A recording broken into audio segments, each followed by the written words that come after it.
There are moments in geopolitical history where a single communication, not a treaty, not a formal declaration, not a diplomatic cable, fundamentally reorders the strategic calculus of every government watching. Most people miss those moments because they are looking for the wrong things. They are looking for press conferences and official statements. They are looking for the language of formal diplomacy.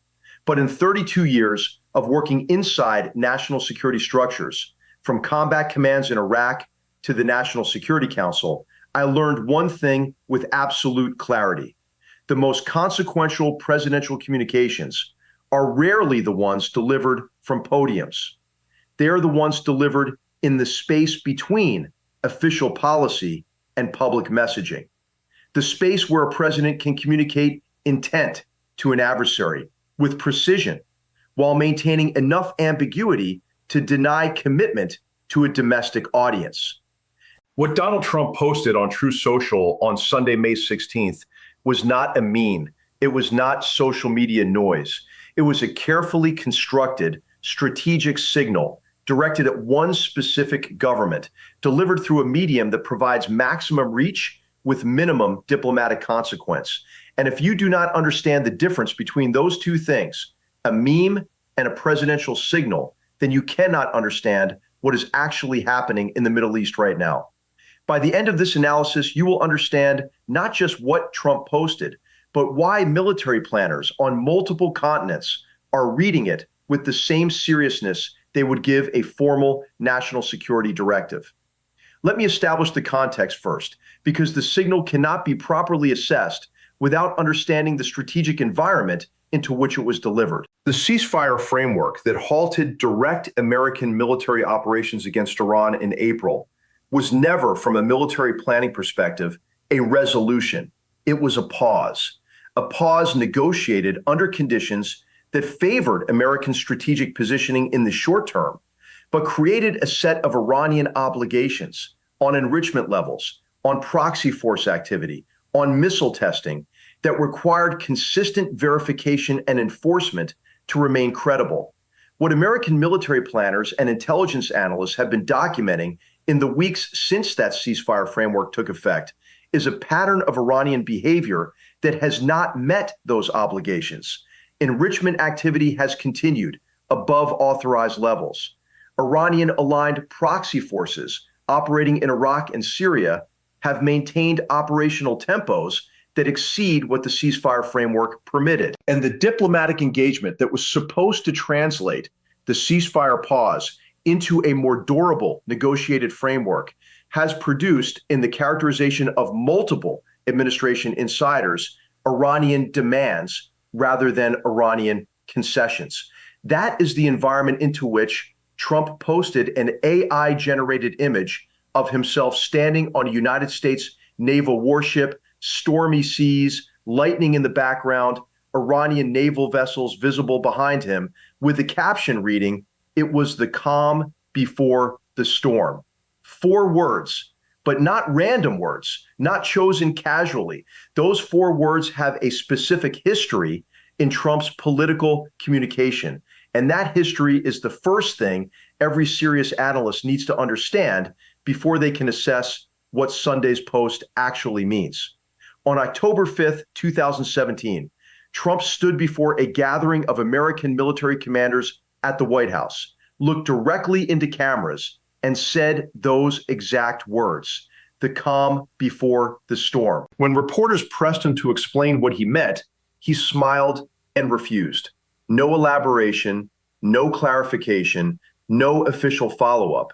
It produced 48 hours of international speculation, activated defensive alert postures in several capitals, and then appeared to pass without operational consequence. Most analysts filed it under Trump unpredictability and moved on. That was a mistake, because what 2017 established was a communications template. Trump had identified a phrase that created maximum psychological impact on adversaries while generating maximum domestic political theater without triggering the formal diplomatic cascade that official military communications produce. He used it once in an unspecific context and watched how governments reacted. He learned something from that experiment. And now, 8 years later, he has used it again, not in an unspecific context, but in an image that places him on a warship directly confronting Iranian naval vessels at a moment when American military patience with Iranian ceasefire compliance has reached a documented threshold. This is not the same signal as 2017. This is a signal that has been loaded with specific operational context, specific timing, and specific visual content that transforms four familiar words into something considerably more precise. But this is where the situation becomes extremely dangerous. And I want you to stay with me carefully here, because the next layer of analysis is where most mainstream coverage has completely failed. The image itself carries three distinct signals that Iranian strategic analysts will be parsing with great care. The first is the specificity of the naval imagery. The vessels visible behind Trump in the image are not generic warships. They are specifically Iranian naval vessels in a confrontation posture. That level of specificity is not accidental in a presidential communication, even one delivered through AI-generated social media content. Generic military imagery communicates general toughness for domestic consumption. Specifically, Iranian naval vessels in the targeting scenario communicate something directed at Tehran. The people in Tehran's Supreme National Security Council understand the difference immediately. The second signal is the timing. Trump posted this image the day after credible reporting emerged, indicating that he had been discussing renewed airstrike options against Iran with senior advisors. The coordination between reported internal deliberation and public external signaling is not coincidental. When a president's private discussions about military options and his public communications about military intent align on the same weekend, that coordination reflects a decision-making process moving toward action, not a social media team operating independently of strategic planning. And the third signal is the follow-up post, an animation with audio that included the phrase, "Okay, we have it in our sights, fire." That is not the communication of a president performing for a domestic audience. That is the communication of a president who wants a specific foreign government to receive a specific message with clarity that the first post might have left ambiguous. Taken together, those three elements constitute what intelligence analysts call a graduated signal, a communication that begins with ambiguity and progressively clarifies intent through follow-on messaging. It is a technique that every serious government watching American strategic communications will recognize. And the question that now dominates every regional capital with a stake in this conflict is whether the gradient ends in operational orders or whether it represents the ceiling of American signaling before a diplomatic recalibration occurs. I want to address the military reality behind the signal with the strategic honesty that the inventory assessment demands. Because the image of Trump standing confidently on a warship is significantly more assured than the operational picture that Defense Secretary Hegseth delivered to the Senate. 50% of Patriot interceptors expended, 30% of Tomahawk cruise missiles used. Those are not figures from a military conserving resources for a deliberate second campaign. Those are figures from a military that has been engaged in active operations and is now being asked to assess its capacity for resumed or escalated operations from a degraded inventory baseline. And that gap between the confidence of the signal and the constraint of the inventory is the most strategically significant tension in the current situation. Let me explain precisely why the inventory numbers matter so much, because the analysis that collapses this into a simple strong versus weak narrative misses the operational reality entirely. The Patriot interceptor depletion is not primarily a strike capacity problem. American strike capacity in a resumed campaign against Iranian targets would rely principally on B-2 Spirit stealth bombers carrying penetrating munitions against hardened underground facilities, the nuclear and missile infrastructure that previous operations degraded but did not eliminate. That component of American strike capacity is not constrained by the Patriot and Tomahawk depletion that Hegseth described. The strategic bombing dimension of a resumed campaign is available. What the Patriot depletion directly constrains is defensive coverage, the ability to protect American regional bases, allied infrastructure, and Israeli population centers from the Iranian retaliatory strike packages that a resumed American campaign will inevitably generate. Iran's retaliatory doctrine is not speculative.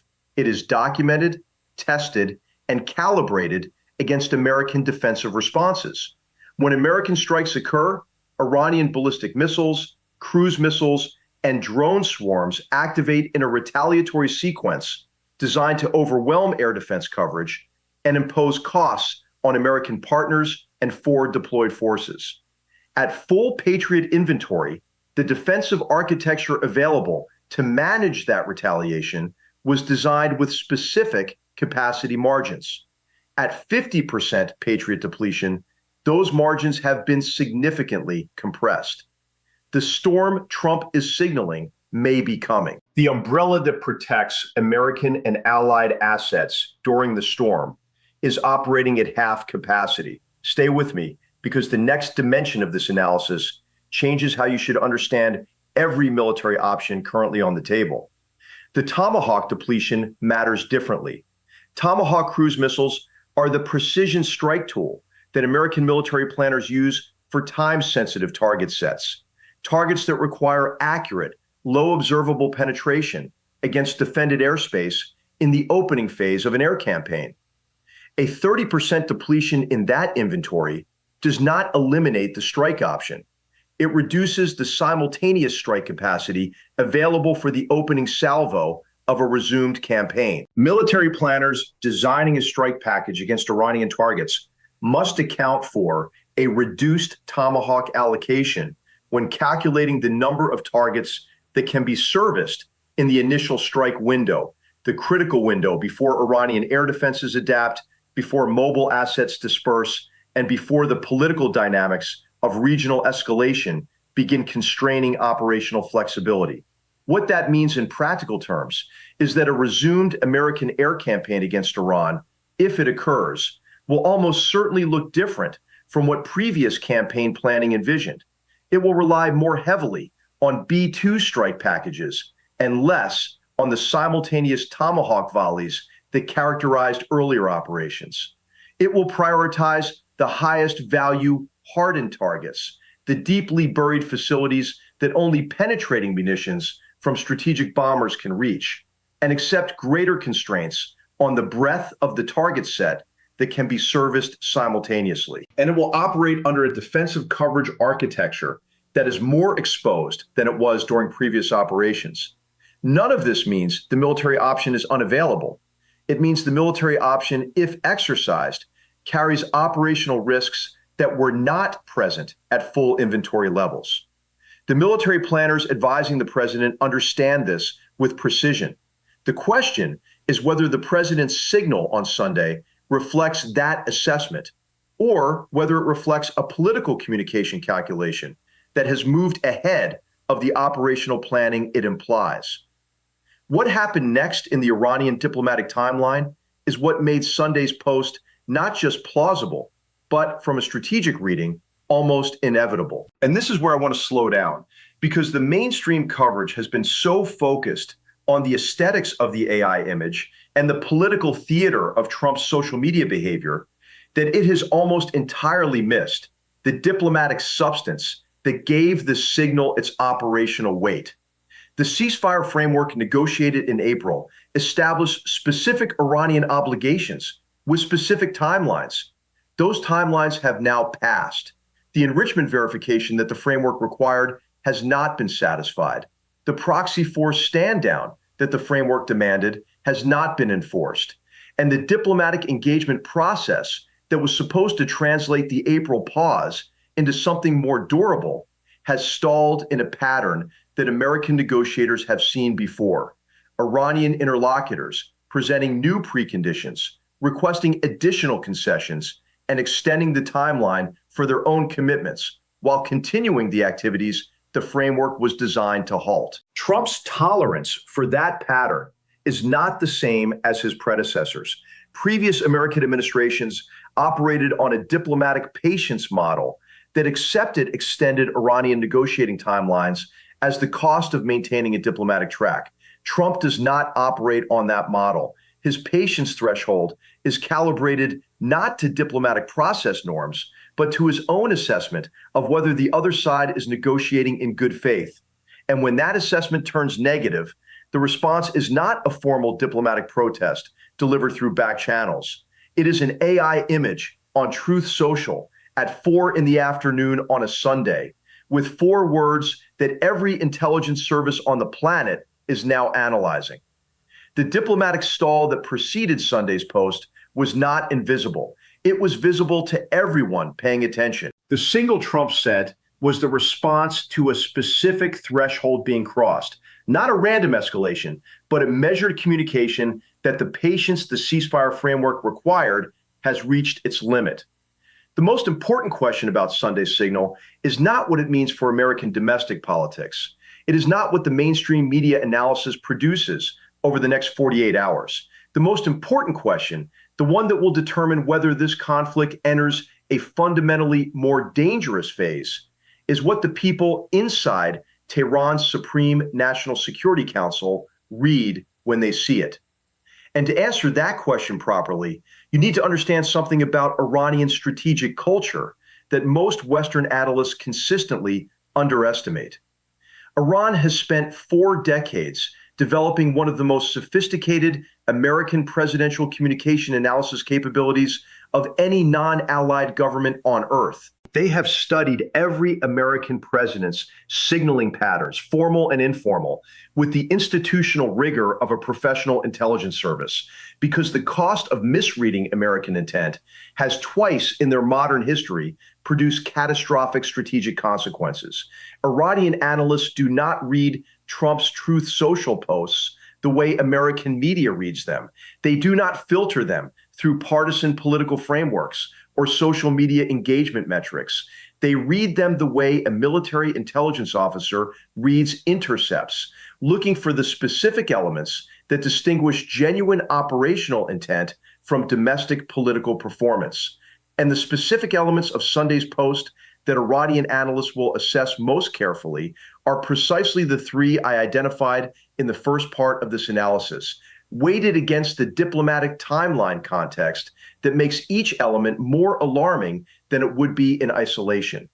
Here is what Tehran is calculating right now. If the Sunday Post represents domestic political performance, a communication designed primarily for American voter consumption, projecting strength without genuine military intent, then the appropriate Iranian response is strategic patience.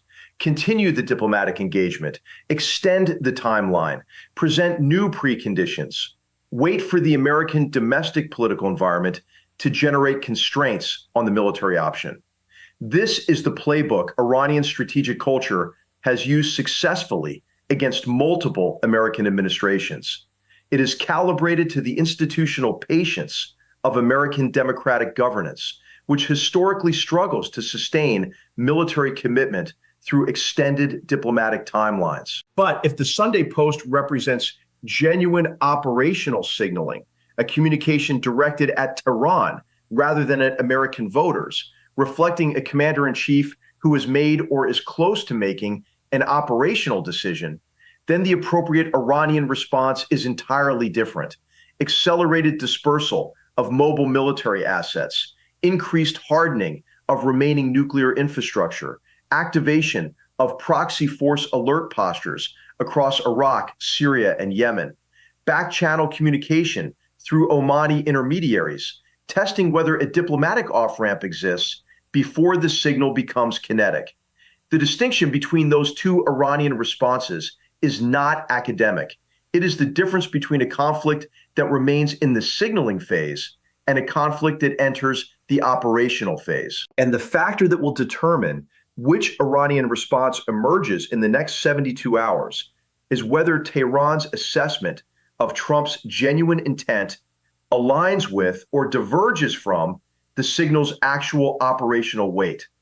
But this is where the escalation ladder becomes extremely dangerous. And I want you to understand this with the precision that the strategic stakes demand. Iranian defensive preparations, if activated in response to a genuine intent assessment, create their own escalation dynamics independent of American decision-making. When Iran disperses mobile missile assets, hardens nuclear infrastructure, and activates proxy force alert postures, American intelligence collection systems detect those activities. American military planners interpret those detections as indicators of Iranian preparation for retaliation, preparation that, if allowed to fully mature, increases the cost and complexity of the strike campaign the signal implied. That assessment feeds back into the American decision-making process as time pressure.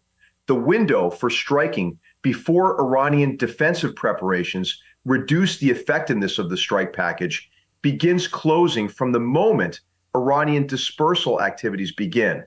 Time pressure in military planning is one of the most dangerous accelerants of escalatory dynamics. It compresses the decision space available to political leaders, narrows the options presented by military advisors, and creates conditions where the logic of acting before the window closes can override the strategic judgment that a slower decision-making process would produce. The signal Trump sent on Sunday, if it has generated a genuine intent assessment in Tehran, has already started a clock. And that clock does not stop simply because Washington decides the diplomatic track needs more time. What happened inside Russian strategic planning when Sunday's signal arrived tells you something crucial about the broader geopolitical architecture of this conflict. And most analysts have completely missed what Moscow's calculation reveals about the structural dynamics at play. Russia has maintained throughout this entire series of confrontations a position of strategic opportunism that serves its interests without requiring direct involvement. American military operations against Iran benefit Russia in ways that Russian strategic planners have been quietly documenting since the first bunker strike. Every Patriot interceptor expended defending against Iranian retaliation is a Patriot interceptor not available for the European theater, where Russian military planning has been operating. Every Tomahawk cruise missile fired at Iranian infrastructure is a Tomahawk cruise missile not available for the contingency planning that NATO's eastern flank requires. Every week that American strategic attention, political capital, and military logistics are consumed by Middle Eastern operations is a week that Russian strategic patience in Ukraine and along NATO's periphery is rewarded by reduced American bandwidth for European security commitments. Moscow's response to Sunday's signal is therefore not alarm. It is something closer to strategic interest.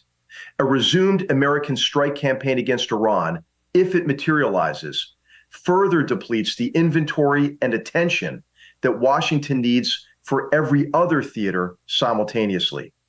Russia does not need to intervene to benefit from that outcome. It simply needs to wait and continue the patient pressure on European security architecture that American Middle Eastern commitment makes more difficult to counter. The Chinese strategic calculation that Sunday's signal has activated is considerably more complex than the Russian one, and considerably more consequential for the long-term trajectory of American military capacity. Beijing has been tracking the American inventory depletion that Hegseth's Senate testimony revealed with the focused attention of a military planning organization that has built its entire Taiwan contingency strategy around a specific assessment of American military capacity constraints. The 50% Patriot depletion and 30% Tomahawk depletion that Hegseth described are not abstract statistics in Chinese strategic planning. They are data points in the ongoing calculation of the inventory gap between what America would need to execute a Taiwan defense operation and what America currently has available.